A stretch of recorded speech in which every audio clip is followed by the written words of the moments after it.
Hello बच्चों, कैसे आप सभी का एक बार फिर से स्वागत करता हूं आपका अपना चैनल अमित भैया क्लासेस पर। उम्मीद है कि आप अपने तैयारी में उड़ान भर रहे होंगे और मैं आपके उड़ान में थोड़ा सा छोटा सा अंश जो है आपको मैं सपोर्ट कर रहा हूँ, आपको मदद कर रहा हूँ, क्योंकि अमित भैया क्लासेस का मेन मकसद यही है कि आपको एनसीईआरटी का हर वो टॉपिक आपके सामने रखूं। तो आज का जो टॉपिक है धातु और अधातु, इस टॉपिक का हर वो कॉन्सेप्ट आपके सामने रखूंगा जो आपके बोर्ड एग्जाम और अगर आप किसी और भी एग्जाम की तैयारी कर रहे हैं, मेरे चैनल पर नए हैं, तो सबसे पहले अमित भैया क्लासेस को सब्सक्राइब और शेयर कीजिए ताकि मैं जो भी एनसीईआरटी का टॉपिक लाऊंगा वो आपके लिए फायदेमंद हो। तो आज मैं आपको फुल डिटेल में अंत तक देखिएगा, धातु और अधातु का हर वो टॉपिक क्लियर करूंगा और छोटे छोटे वीडियो के माध्यम से आपको बनाता रहूंगा और दिखाता रहूंगा, क्योंकि मेरा मकसद है कि अगर एक बार मैं वीडियो बनाता हूं तो काफी वो लंबा वीडियो हो जाता है, तो क्यों ना उसे छोटे छोटे शॉर्ट तरीके से कॉन्सेप्ट के साथ आपको बताऊं ताकि आपका जो है टाइम ज्यादा लॉस ना हो और ज्यादा से ज्यादा और जल्दी से जल्दी रिवीजन कर सके। तो आइए सबसे पहले समझते हैं कि धातु क्या होते हैं, धातु के भौतिक और रासायनिक गुण क्या होते हैं, यानी धातु और अधातु कितने हैं कितने नहीं हैं, पूरे आवर्त सारणी में तत्व कितने हैं, इन सारी बातें की जानकारी इस वीडियो में मैं आपको बताऊंगा। बस आपसे रिक्वेस्ट है कि पूरे वीडियो को अंत तक देखिएगा और अच्छा लगेगा तभी सब्सक्राइब कीजिएगा। चलिए अब बिना देर किए हुए हम समझते हैं कि धातुओं का भौतिक गुण क्या है, फिर उसके बाद हम अधातु के बारे में जानेंगे। तो बिना देर किए हुए अब हम शुरू करते हैं कि धातुओं का भौतिक गुण। उससे पहले आपको समझाना चाहता हूं कि भौतिक गुण क्या होते हैं। कई ऐसे बच्चे ऐसे होते हैं कि भौतिक गुण को समझ नहीं पाते हैं, और जब तक भौतिक गुण को समझेंगे नहीं तो मैं जितनी भी बातें आपको समझाऊंगा आपको डिटेल में समझ में नहीं आएगी। तो एक एग्जांपल समझिए, मान लीजिएगा आपके घर पे जो है भैया या दीदी का शादी होता होगा। एग्जांपल मान लीजिए आपके भैया का शादी हो रहा है, तो क्या हम लड़की देखने जाएंगे? तो लड़की देखने जब हम जाते हैं, हमारे चाचा, हमारे पापा, चाहे हमारे मौसा, चाहे हमारे मामा, कोई भी देखने जाता है तो सबसे पहले क्या देखता है? उसका रूप देखता है, उसका रंग देखता है, यही सब तो देखता है। फिर उसके बाद उनसे बात होती है, फिर वह उनकी क्वालिफिकेशन क्या है, तमाम ऐसे बातें हम उनसे पूछ पूछ कर क्या करते हैं, जानकारी ले लेते हैं। तो ये हो गया भौतिक गुण। क्या कुछ ऐसा हुआ, जैसे एग्जांपल में मान लीजिए कि मार्कर मेरे पास है, तो आप देख कर बता सकते हैं कि ये व्हाइट कलर का है, नीचे ब्लू कलर का है, यही तो है। तो जब हम किसी चीज को देख कर उसके बारे में हम कुछ अनुमान लगा देते हैं तो उसे हम लोग कहते हैं भौतिक गुण। बात समझ में आ रही है? रासायनिक गुण मैं आपको डिटेल में समझाऊंगा। सबसे पहले भौतिक गुण तो आपको क्लियर हो गया। भौतिक गुण के आधार पर देखिए धातुओं के कुछ भौतिक गुण मैं आपके सामने रखूंगा। ये सब सारी चीजें आपको याद करने की जरूरत नहीं, क्योंकि मैं आपको याद करवाने वाला हूं, बस आपको पूरे वीडियो को अंत तक देखना है। तो सबसे पहले धातुओं के भौतिक गुण में सबसे पहले पॉइंट आता है चमक। यानी धातुएं जो है वो ज्यादातर क्या होते हैं, वो चमकते रहते हैं। यानी धातुओं में कैसा गुण होता है? वो चमक का गुण होता है। जैसे सोना देख लीजिए चमकते रहता है, जैसे चांदी देखिए, ये सब क्या है? चमक। सोडियम देखिए उसमें चमक का गुण होता है। तो सबसे पहले आपको पॉइंट याद रखना है कि धातुओं के भौतिक गुण में कि धातुओं में ज्यादातर धातुएं क्या होती हैं? वो चमकदार होती हैं। बात समझ में आ रही है? अब दूसरा पॉइंट क्या है कि ज्यादातर धातुओं में क्या किस रूप में होते हैं? कठोर रूप में होते हैं, यानी कठोरता के रूप में होते हैं। लेकिन उसमें कुछ अपवाद है। वो कौन से अपवाद हैं? तो अक्सर आप देखते होंगे कि सोडियम और पोटेशियम जो है ये पूरी तरह से कठोर नहीं होते। तो ये होते क्या है? तो ये जो है मुलायम होते हैं, और मुलायम होने के कारण हम सोडियम और पोटेशियम को चाकू से क्या करते हैं? उसको काट देते हैं। यानी अगर आपसे क्वेश्चन पूछेगा कि बताओ ऐसा कौन सा धातु है जिसे चाकू से आसानी से काटा जा सकता है, तो आपके पास अब जवाब होना चाहिए सोडियम और पोटेशियम। बात समझ में आ रही है? कि देखिए ज्यादातर धातु किस रूप में होती है? कठोर रूप में होती है, लेकिन उसमें से कुछ एक्सेप्शन ऑर्डर है, कुछ अपवाद है। वो अपवाद कौन कौन है? तो सोडियम और पोटेशियम, ये दोनों मुलायम होती हैं। बाकी जितने भी धातु हैं वो सब ठोस के रूप में, कठोर रूप में पाई जाती हैं, लेकिन सोडियम और पोटेशियम को छोड़कर, क्योंकि ये दोनों जो है मुलायम अवस्था में पाई जाती हैं और इनको आसानी से हम चाकू से क्या कर सकते हैं? काट सकते हैं। बात समझ में आ रही है? बात समझ में आ रही है तो नेक्स्ट पॉइंट देखिए, धातुओं में आघात वर्धनता का गुण होता है। आघात वर्धनता का गुण का मतलब होता है कि जिसको पीट पीट कर चादर बना दिया जाए। बात समझ में आ रही है? पीट पीट कर क्या बना दिया जाए? चादर बना दिया जाए। जैसे एग्जांपल में समझिए कि सोना को आप पीटते जाएंगे, लेकिन वो टूटेगा नहीं, फटेगा नहीं, उसका चादर बन जाएगा। तो आघात वर्धनता का मतलब होता है कि धातुओं में आघात वर्धनता का भी गुण होता है। आघात वर्धनता क्लियर हो गया। नेक्स्ट पॉइंट का है तन्यता। तन्यता का मतलब होता है कि किसी भी धातु को पीट कर उसको तार के रूप में बदल दीजिए। किस रूप में बदल दीजिए? तार के रूप में, खूब लंबा बना दीजिए। जैसे सबसे ज्यादा तन्यता होता है सोना और चांदी में। सोना का जो है 1 ग्राम सोना को आप जब लेंगे और उसको पीटेंगे तो तार तार के रूप में कितना किलोमीटर तक तार बनाया जा सकता है, तो 2 किलोमीटर तक। यानी सोना 1 ग्राम का अगर सोना को अगर हम बनाना चाहें तो कितने किलोमीटर तक तार बन जाएगा, 2 किलोमीटर। तो समझ जाइए कि सोना में तन्यता कितना है, उसको जो है खींच कर कितना खींचा जा सकता है। बात समझ में आ रहा है, यानी धातु में तन्यता का भी गुण होता है। नेक्स्ट पॉइंट है धातुओं में विद्युत और उष्मा के चालक होते हैं। ये विद्युत और उष्मा के चालक क्या होते हैं, जितने भी विद्युत के काम होते हैं उसमें धातु का यूज किया जाता है, क्यों, उसमें जो है इलेक्ट्रिक जो है आसानी से एक जगह से दूसरी जगह क्या करता है, वो आगे बढ़ने लगता है। बात समझ में आ रही है, तो बात समझ में आ रही है। तो सबसे अगर आपसे क्वेश्चन पूछेगा कि वह कौन सा धातु है जो विद्युत और उष्मा के अच्छे चालक होते हैं, तो सबसे ज्यादा जो है चांदी जो होता है वो विद्युत और उष्मा के अच्छे चालक होते हैं। बात समझ में आ रही है। चांदी का जब अपने घर में तार लगा लेंगे तो उसमें जो है विद्युत का कटौती नहीं होगा, जितना आपको विद्युत चाहिए वो सब आपको मिल जाएगा। तो इसीलिए जो है विद्युत और उष्मा का जो चालक सबसे अच्छा चालक कौन सा होता है, चांदी होता है। बात समझ में आ रही है। तो सर ये बताइए, जब चांदी सबसे अच्छा चांदी है चालक, तो क्यों ना हम अपने रोड लाइट पे चांदी का लगाते हैं। तो जैसे ही चांदी का तार जब दौड़ेगा रोड पर तो चोरों की संख्या बढ़ जाएगी। बात समझ में आ रही है कि नहीं। अगर आपसे क्वेश्चन पूछेगा कि वह कौन सा धातु है जिसमें विद्युत और उष्मा सबसे अच्छा चालक है, तो याद रखिएगा चांदी। क्लियर है। लेकिन धातु में ही एक अपवाद है, जैसे लेड, जिसे हम सीसा बोलते हैं। बात समझ में आ रही है। लेड सीसा बोलते हैं, और दूसरा मरकरी, ये दोनों धातु है लेकिन ये विद्युत के कुचालक है, विद्युत के और उष्मा के कुचालक है। तो अगर आपसे क्वेश्चन पूछेगा कि वह कौन सा धातु है जो विद्युत के कुचालक है, तो याद रखिएगा लेड और मरकरी। बात समझ में आ रहा है, इतना तो आपको याद होगा। नेक्स्ट पॉइंट आप देख रहे हैं कि धातु में ध्वनि का गुण पाया जाता है, मतलब कि जब हम धातु को पीटेंगे तो घंटी की तरह आवाज करेगा, टन टन टन करेगा। तो ये बात आपको समझ में आ रहे हैं। तो ये धातु में ध्वनि का भी गुण पाया जाता है। आइए फटाक से समझ जाते हैं कि धातु के भौतिक गुण कौन कौन से होते हैं। धातु में चमक का गुण होगा, धातु में कठोरता का गुण होगा, धातु में आघातवर्धनता का गुण होगा, धातु में तन्यता का गुण होगा, और विद्युत और उष्मा का चालक होगा। नेक्स्ट हमारा धातु में ध्वनि का गुण होगा। बात समझ में आ रही है। और कुछ पॉइंट समझते हैं। देखिए, अब कुछ धातु ऐसे हैं जो बड़ी बदमाश है, क्योंकि अक्सर धातु किस रूप में होता है, ठोस के रूप में होता है, कठोर रूप में होता है ना। लेकिन एक धातु जो है, एक ऐसा बेचारा धातु है, उसका रूप ही बिल्कुल अलग है। तो हमें इस पॉइंट को याद रख लेना है कि धातु एक ऐसा है जिसका भौतिक रूप किस अवस्था में है, द्रव अवस्था में। तो वह कौन सा धातु है, तो वह है पारा। पारा एक धातु है लेकिन किस अवस्था में है, द्रव अवस्था में। इस पॉइंट को आपको याद रखना है। अब आइए समझते हैं कि देखिए पूरे आवर्त सारणी में देखिए कितने तत्व हैं, तो 118 तत्व हैं, जिसमें से 22 अधातु है, 7 उपधातु है, अब बाकी जो शेष बच गया 89 जो तत्व हैं वो धातु के रूप में है। बात समझ में आ रही है। अब कौन कौन से धातु हैं, अक्सर बच्चा से पूरा पढ़ लिया जाता है, और जब उससे पूछा जाता है कि धातु को कभी देखे हो, तो बोलता है कि हम नहीं देखे, लेकिन वो देखा रहता है। तो उसको भी थोड़ा सा समझ जाते हैं कि कौन कौन धातु हमारे आसपास में है। तो सबसे पहले आपके घर में चाहे दीदी हो चाहे मम्मी हो, वो सोना या चांदी पहनती होंगी। तो सोना चांदी एक प्रकार का क्या है, धातु है। तो सोना धातु है, चांदी है, एल्युमिनियम है, तांबा है, लोहा है, सीसा है, प्लेटिनम है, पोटेशियम है। ये सब जो है धातु है। इनके अलावा और भी धातु है, लेकिन बेसिकली कम से कम कुछ तो आपको धातु जो है जानकार हो गए कि सोना जो हमारे घर में माता बहन पहनती है वो भी धातु है, चांदी भी धातु है। तो क्या सोना और चांदी ठोस अवस्था में पाई जाती है? हाँ सर, वो तो ठोस अवस्था में पाई जाती है। लेकिन कोई ऐसा धातु है जो द्रव अवस्था में पाया जाता है? तो याद रखिएगा कि पारा एक ऐसा धातु है जो द्रव अवस्था में पाया जाता है। तो उम्मीद करूंगा कि आपको धातुओं के भौतिक गुण अच्छे से समझ में आ गए होंगे। तो अब आइए चलते हैं, समझते हैं कि धातुओं के रासायनिक गुण क्या होते हैं। फिर उसके बाद हम लोग अधातु के भौतिक गुण और फिर उसके बाद रासायनिक गुण समझेंगे। बारी बारी से मैं आपको एक एक डिटेल में आपको समझाऊंगा। बस आपका एक अनुरोध है, आपसे एक रिक्वेस्ट है, वीडियो को अंत तक देखिएगा और अच्छा लगेगा तो अमित भैया क्लासेस को जो है ढेर सारा प्यार दीजिएगा। आइए समझते हैं कि धातुओं के अब रासायनिक गुण क्या होंगे। चलिए बात समझ में आए। अब आइए बच्चों समझते हैं कि धातुओं के जो रासायनिक गुण क्या होते हैं, क्योंकि भौतिक गुण आप अच्छे से समझ चुके हैं। भौतिक गुण क्या होता है, भैया की शादी को देखने के लिए वो लड़की वाले देखने को गए, तो जब लड़की वाले को देखने गए तो उसका रूप देख रहे हैं, रंग देख रहे हैं, आकार देख रहे हैं, उनकी पढ़ाई देख रहे हैं, कहाँ तक वो पढ़ी लिखी है, तो केवल बात करने से ही तो हो रहा है। तो अब हम समझें कि रासायनिक गुण। अब आपके जो है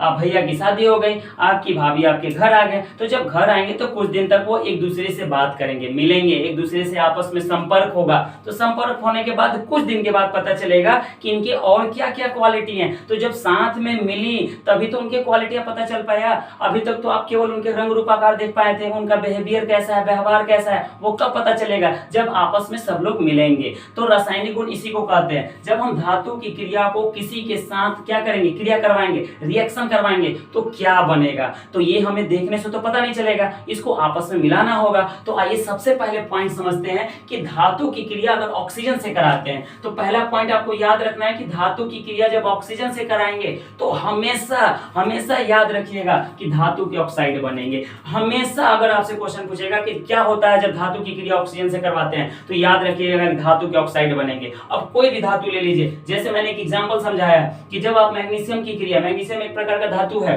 तो जब मैग्नीशियम की क्रिया हम ऑक्सीजन से कराते हैं तो मैग्नीशियम ऑक्साइड बनता है। क्या बनता है? Magnesium oxide. और यहाँ पे दो कैसे लिख दिए हैं, तो मैं लिंक में दे दिया हूँ इस वीडियो को, जो संतुलित कैसे किया जाता है बहुत ही डिटेल से समझाया हूँ, क्योंकि मैं यहाँ पर आपको जल्दी से जल्दी जो है धातु के जितने भी रासायनिक गुण है, अधातु के रासायनिक भौतिक गुण, इन सभी बातों को समझाने वाला हूँ। तो आप कृपया करके मैं लिंक में दे दिया हूँ, आप संतुलित कैसे किया जाता है वहां पे आप चेक कर सकते हैं। बात समझ में आ रही है? यानी जब भी धातु की क्रिया ऑक्सीजन से कराएंगे तो हमेशा धातु के ऑक्साइड बनेगा। कोई भी धातु ले लीजिए, वो चाहे वो मैग्नीशियम हो, चाहे सोडियम हो, चाहे कोई भी लीजिए, हमेशा वो धातु के ऑक्साइड ही बनेंगे। बस उस धातु के नाम आगे जोड़ दीजिएगा और लास्ट में ऑक्साइड लिख दीजिएगा। बात समझ में आ रही? तो ये हमारा पहला था धातु के रासायनिक गुण। दूसरा देखिए धातु के रासायनिक गुण में क्या है। धातु जो है हमेशा जब जल से क्रिया करेगा, क्या करेगा? जब धातु की क्रिया आप जल से कराएंगे तो धातु के हाइड्रोक्साइड क्या बनेंगे? धातु के हाइड्रोक्साइड प्लस हाइड्रोजन गैस क्या होगा? वो बाहर निकलेगा। क्या निकलेगा? बाहर निकलेगा। तो दूसरा पॉइंट आपको याद रखना है कि जब धातु की क्रिया जल से कराते हैं तो क्या होता है, तो याद रखना है कि धातु के हाइड्रोक्साइड बनेंगे और साथ ही साथ हाइड्रोजन गैस क्या होंगे? बाहर निकलेंगे। तो एक एग्जांपल समझ लेते हैं,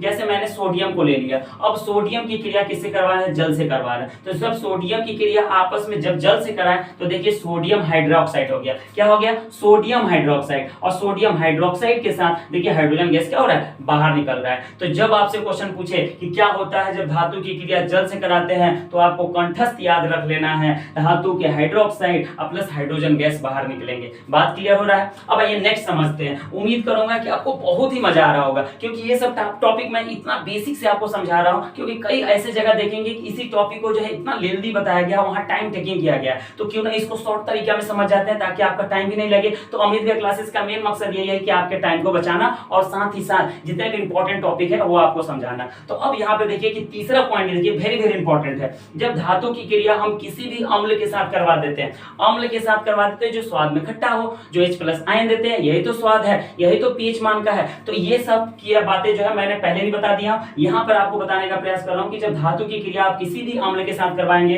तो हमेशा एक लवण बनेगा और लवण के साथ हाइड्रोजन गैस क्या होगी? बाहर निकलेगा। बात समझ में आ रहा है? अम्ल से क्या क्रिया करवाएंगे तो क्या बनेगा? लवण और हाइड्रोजन गैस बनेंगे। एग्जांपल समझ लेते हैं। देखिए सोडियम की क्रिया, सोडियम मेरे पास इजी तरीके से अवेलेबल है, तो क्यों ना हम सोडियम को ले ले और किसी अम्ल को ले ले। तो अम्ल जो है HCl हम सबसे मैं बायो में बताया हूँ कि HCl हमारे शरीर के किस पार्ट में होता है? अमाशय में HCl निकलता है। क्या निकलता है? HCl। तो हमने क्या किया कि कोई धातु सोडियम ले लिया और इसकी क्रिया किसी अम्ल से करा दिया। तो जैसे ही धातु अम्ल से अभी क्रिया करता है क्या बनता है? लवण। तो लवण में कौन सा बन गया? NaCl, जिसे हम लोग नमक बोलते हैं। NaCl बन गया और साथ ही साथ हाइड्रोजन गैस क्या हो रहा है? बाहर निकल रहा है। तो 3 पॉइंट फटाफट आपको याद हो गए। जब धातु की क्रिया ऑक्सीजन से कराएंगे धातु के ऑक्साइड बनेंगे, जब धातु की क्रिया जल से कराएंगे तो धातु के हाइड्रोक्साइड के साथ हाइड्रोजन गैस बाहर निकलेगा, और जब धातु की क्रिया अम्ल से कराते हैं तो लवण के साथ साथ हाइड्रोजन गैस भी बाहर निकलता है। ये पॉइंट तो आपको समझ में आ गया। उम्मीद करूंगा कि धातु के भौतिक गुण और रासायनिक गुण आपको बिल्कुल अच्छे तरीके से समझ में आ रहा होगा। देखिए यहाँ पर एक पॉइंट छोटा सा समझ जाते हैं कि एक आता है द्विधर्मी ऑक्साइड। क्या होता है द्विधर्मी ऑक्साइड? का मतलब होता है कि कुछ ऑक्साइड ऐसे होते हैं, कुछ धातुओं के ऑक्साइड ऐसे होते हैं जो अम्ल का भी गुण रखते हैं और क्षार का भी गुण रखते हैं। कुछ धातु ऐसे होते हैं जो अम्ल का भी गुण रखें और क्षार का भी गुण रखे। आप अक्सर आपके दोस्त में होगा, आपके दुश्मन का भी दोस्त होगा और आपका भी दोस्त होगा। तो ऐसे दोस्त को क्या कहते हैं? ऐसे दोस्त को क्या कहते हैं? आप कमेंट में लिखिएगा। तो यहाँ बात आ रही है द्विधर्मी ऑक्साइड क्या होता है? तो जो धातु अम्ल के और क्षार के गुण रखते हैं तो उन्हीं को हम लोग द्विधर्मी ऑक्साइड कहते हैं। तो कुछ पॉइंट याद रखिएगा कि वो कौन कौन से द्विधर्मी ऑक्साइड है। अक्सर कई बार क्वेश्चन पूछा जाता है, जैसे एल्युमिनियम ऑक्साइड Al2O3 जो है एक तरह से द्विधर्मी ऑक्साइड है। फिर ZnO जिंक ऑक्साइड, ये भी एक प्रकार का द्विधर्मी ऑक्साइड है। PbO, तो इसको भी याद रखिए। रखिएगा। तो ये तीनों पॉइंट को याद रखिएगा, Al2O3, ZnO और TbO ये कैसा ऑक्साइड है, तो ये द्विधर्मी ऑक्साइड है। उम्मीद करूंगा कि अब आपको अच्छे से समझ में आ रहा होगा। तो अब आपका भौतिक गुण और रासायनिक गुण धातु का कंप्लीट हो चुका। अब समझते हैं कि अधातुओं के भौतिक और रासायनिक गुण। चलिए ऐसे समझते हैं कि धातुओं के भौतिक और रासायनिक गुण तो हो गए हमारे बहुत ही अच्छे से, बहुत ही उम्मीद करूंगा कि आपका कॉन्सेप्ट क्लियर हुआ होगा। अब समझते हैं कि अधातुओं के भौतिक गुण, फिर उसके बाद समझेंगे कि रासायनिक गुण क्या होता है। तो सबसे पहले आपको समझना है कि पूरे आवर्त सारणी में अगर 118 तत्व हैं तो धातुओं की संख्या तो मैंने आपको बता दिया पहले भी, एक बार और समझ जाइए कि टोटल आवर्त सारणी में जो धातु हैं वो सबसे ज्यादा मात्रा में पाए जाते हैं। तो उसके बाद अधातुओं की संख्या है, तो अधातुओं की संख्या जो है पूरे आवर्त सारणी में 22 गो है। और उसके बाद अधातु ज्यादातर किस रूप में पाए जाते हैं, तो गैस और ठोस के रूप में। क्लियर है? तो गैस में कितने होंगे, तो अधातु गैस में जो है 11 अधातु ऐसा है जो गैस के रूप में पाया जाएगा, और 10 ऐसे अधातु हैं जो ठोस के रूप में पाया जाता है, और एक अधातु ऐसा है जो द्रव के रूप में पाया जाता है, और ये हमारा ब्रोमीन है। यही क्वेश्चन कई बार पूछा जाता है कि वह कौन सा अधातु है जो द्रव अवस्था में पाया जाता है, तो याद रखिएगा ब्रोमीन। तो ये पॉइंट आपको समझ में आया होगा, आपको समझ में आया होगा। अब आइए समझते हैं कि अधातुओं के भौतिक गुण क्या क्या है। तो मैंने आपको बताया कि पहले धातु में विशेष प्रकार की चमक होती है, आघातवर्धनता का गुण होता है, तन्यता का गुण होता है कि नहीं होता है, कठोरता का गुण होता है, विद्युत के उष्मा के सुचालक और कुछ सुचालक होते हैं, उष्मा और विद्युत के सुचालक होते हैं। यही सब तो बातें मैंने आपको धातु के बारे में बताया था। उसी का जस्ट अपोजिट आ जाइए अब अधातु के बारे में। यानी जो धातु में होता है वो अधातु में नहीं होता है, लेकिन अधातु में कुछ अधातु ऐसे हैं जो वो एक्सेप्शन ऑर्डर है, अपवाद हैं। अपवाद का मतलब कि मान लीजिए एक घर में दो बच्चे हैं, एक बच्चा खूब अच्छा पढ़ने में और एक बच्चा एक नंबर का बदमाश है, तो वो और लड़का क्या है, वो अपवाद हो गया कि एक बच्चा खूब अच्छा पढ़ने में, एक बच्चा बहुत बदमाश है, तो अपवाद हो गया। हुआ कि नहीं हुआ? ये भी कह सकते हैं कि एक लड़का खूब अच्छा पढ़ने में, एक लखैरा है, दोनों को सेम होना चाहिए, तो दोनों अलग अलग है, तो दोनों एक दूसरे के अपवाद है। तो उसी तरह अधातुओं में भी कुछ अधातु ऐसे होते हैं कि अपवाद होते हैं। तो सबसे पहले पॉइंट आपको समझना है कि भौतिक अवस्था क्या होता है। अधातुओं के भौतिक अवस्था, देखिए अधातु के भौतिक अवस्था ज्यादातर ठोस और गैस के रूप में होता है, जैसे मैंने आपको बता दिया। एक होता है हमारा द्रव के रूप में ब्रोमीन। तो भौतिक अवस्था क्या होता है कि अधातु के जो भौतिक अवस्था है वो ठोस के रूप में होंगे, गैस के रूप में होंगे और द्रव के रूप में होंगे। तो द्रव के रूप में मात्र एक अधातु है जिसका नाम ब्रोमीन है, जिसे हम लोग संकेत में Br से लिखते हैं। ये बात समझ में आ रही है? तो भौतिक अवस्था ये हो गया। नेक्स्ट जो भौतिक गुण होंगे भंगुरता। ठीक है, भंगुरता का मतलब क्या होता है कि जैसे ये मार्कर हो गया, इसको हम पीट पीट के ये चूर चूर हो जाएगा, चकनाचूर हो जाएगा। होगा कि नहीं होगा? तो अधातुओं में जो है भंगुरता का गुण होगा। अधातु को आप पीटेंगे वो पूरी तरह से क्या होगा, भंगुर हो जाएगा, टूट जाएगा। तो अधातुओं में भंगुरता का भी गुण हो जाता है। नेक्स्ट देखिए, याद रखिएगा कि अधातु विद्युत और उष्मा के कुचालक होंगे, और धातु क्या थे, सुचालक थे। तो अधातु विद्युत के क्या होंगे, चाहे उष्मा के क्या होंगे, वो कुचालक होंगे। लेकिन यहाँ पर एक बदमाश लड़का है, वो अधातु का नाम क्या है, ग्रेफाइट। ग्रेफाइट कहता है कि नहीं, हम कुचालक नहीं होंगे, हम सुचालक होंगे। तो यही यहाँ पर क्वेश्चन पूछा जाता है। ये अपवाद है कि ग्रेफाइट एक अधातु होते हुए भी विद्युत के कुचालक न होकर क्या हो जाता है, सुचालक हो जाता है। इस पॉइंट को याद रखिए कि ग्रेफाइट क्या है, ग्रेफाइट एक प्रकार का अधातु है। क्या है, ग्रेफाइट एक प्रकार का अधातु है, लेकिन ये विद्युत के सुचालक और उष्मा के अच्छे चालक हैं। इस बात को आपको याद रखना होगा। ग्रेफाइट क्या है, अधातु है, लेकिन इसमें ये विद्युत के चालक हैं, विद्युत के सुचालक हैं। बात समझ में आ रहा है? अब आइए विद्युत ऋणात्मकता। तो अधातु में सबसे ज्यादा जो गुण होता है विद्युत ऋणात्मकता का गुण होता है, लेकिन किस अधातु को छोड़कर, हाइड्रोजन को छोड़कर, क्योंकि हाइड्रोजन का स्थान अभी तक निश्चित है ही नहीं कि वो धातु है कि वो अधातु है। तो याद रखिए ज्यादातर जो है हाइड्रोजन का जो गुण होता है वो हाइड्रोजन परिवार की तरह होता है, लेकिन इसको रखा गया है आवर्त सारणी के पहले वर्ग में। तो इस आधार पर याद रखिएगा कि अधातुओं में सबसे ज्यादा विद्युत ऋणात्मकता का गुण होता है, किसे छोड़कर, तो हाइड्रोजन को छोड़कर। बात समझ में आ गया? बात समझ में आ गया। तो एक पॉइंट और याद रखिएगा कि अधातुओं में जो है चमक नहीं होती है। क्या होती है? अधातुओं में चमक का गुण नहीं पाया जाता है। लेकिन भैया ये बता दीजिए कि आप जब बोल रहे हैं कि अधातु में चमक नहीं होगा, तो आयोडीन क्या है? आयोडीन तो एक प्रकार का अधातु है, लेकिन वो तो चमकता है। तो ये भी क्या हो गया, एक अपवाद है कि वह कौन सा अधातु है जिसमें चमक का गुण पाया जाता है। तो याद रखिएगा आयोडीन। उम्मीद करूंगा कि आपको अधातुओं के भौतिक गुण खूब अच्छे से समझ में आ गए होंगे। अब आइए बिना देर किए हुए समझते हैं कि अधातुओं के रासायनिक गुण क्या होंगे। बहुत ही डिटेल में, बहुत ही कॉन्सेप्ट। उम्मीद करूंगा आपको ये शॉर्ट तरीका जो है बहुत ही अच्छा लग रहा होगा। तो चलिए समझते हैं कि अधातुओं के रासायनिक रासायनिक गुण क्या होंगे। उसके बाद नेक्स्ट वीडियो लाऊंगा, उसमें जितने भी अधातु और धातु के जो प्रॉपर्टी हैं, चाहे अयस्कों का सांद्रण होना, शुद्ध धातु, धातु का शोधन, ये सब सारी चीजें मैं उसमें बताऊंगा, क्योंकि इस वीडियो में मैं आपको केवल भौतिक गुण और रासायनिक गुण धातु और अधातु का क्लियर कर दिया हूं। तो आइए समझते हैं पहले रासायनिक गुण करके, फिर उसके बाद मैं अब आइए बच्चों समझते हैं सबसे पहले अधातु के रासायनिक गुण, और बारी बारी से अधातु की क्रिया हम करवाएंगे और देखते हैं क्या होता है आगे चल के। तो सबसे पहले पॉइंट है कि अधातु की क्रिया जब हम ऑक्सीजन से करवाते हैं, क्या करवाते हैं, जब अधातु की क्रिया ऑक्सीजन से कराएंगे तो क्या बनेगा, अम्लीय ऑक्साइड बनेगा। और इससे पहले धातु की क्रिया जब ऑक्सीजन से हो रहा है तो धातु के ऑक्साइड बन रहे थे। यहाँ पर क्या होगा कि जब अधातु की क्रिया ऑक्सीजन से कराएंगे तो अम्लीय ऑक्साइड बनेंगे। बात समझ में आ रही है। जैसे देखिए कोई अधातु कार्बन को ले लिया मैंने, तो क्या ऑक्सीजन से क्रिया किया तो क्या बनाया, कार्बन डाइऑक्साइड। इस कार्बन डाइऑक्साइड को जब हम जल से क्रिया करा देंगे तो क्या बन जाएगा, कार्बोनिक अम्ल बन जाएगा। बात समझ में आ रही है। यानी किसी भी अधातु की क्रिया ऑक्सीजन से जब हम करवा देते हैं तो वो अम्लीय ऑक्साइड बन जाता है। तो एक एग्जांपल मैंने लिया, कार्बन की क्रिया ऑक्सीजन से कराया तो क्या बन गया, कार्बन डाइऑक्साइड। अब इस कार्बन डाइऑक्साइड में थोड़ा सा अम्ल मिला देंगे, क्या मिला देंगे, थोड़ा सा जल मिला देंगे, तो क्या बन जाएगा, H2CO3, जिसे हम लोग कार्बोनिक अम्ल कहेंगे। देखिए अम्लीय ऑक्साइड बना कि नहीं बना, बना कि नहीं बना। तो जब अधातु की क्रिया ऑक्सीजन से कराया बनेगा, क्या बनेगा, अम्लीय ऑक्साइड बनेगा। एक छोटा सा एग्जांपल के माध्यम से मैंने आपको समझा दिया।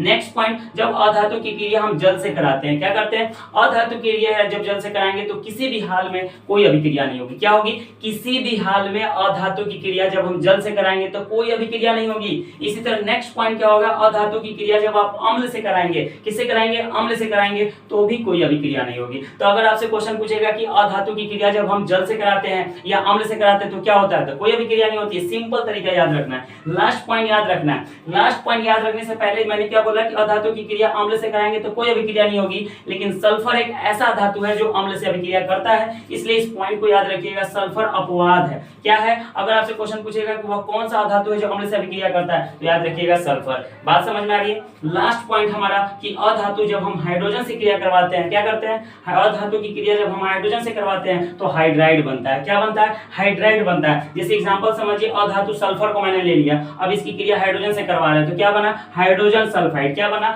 Hydrogen sulphide. तो इस पॉइंट को याद रखिएगा। उम्मीद करूंगा कि आपको जो है धातु और अधातु के भौतिक और रासायनिक गुण बिल्कुल भी अच्छे से समझ में आ गए होंगे। अगर अच्छे समझ में आए होंगे तो फिर से एक बार मैं आपसे रिक्वेस्ट करता हूं कि ज्यादा से ज्यादा शेयर कीजिए और अमित भैया को ढेर सारा प्यार दीजिए, क्योंकि आपका एक एक कॉन्सेप्ट क्लियर करने का मैं पूरा वादा किया हूं हर वो बच्चा से जो मेरे बैच से, जो मेरे चैनल से जुड़ रहा है। उम्मीद करूंगा कि ये वीडियो आपके लिए अच्छा होगा, और अच्छा होगा तो ज्यादा से ज्यादा शेयर कीजिएगा। इसी के साथ फिर मिलते हैं नेक्स्ट वीडियो में।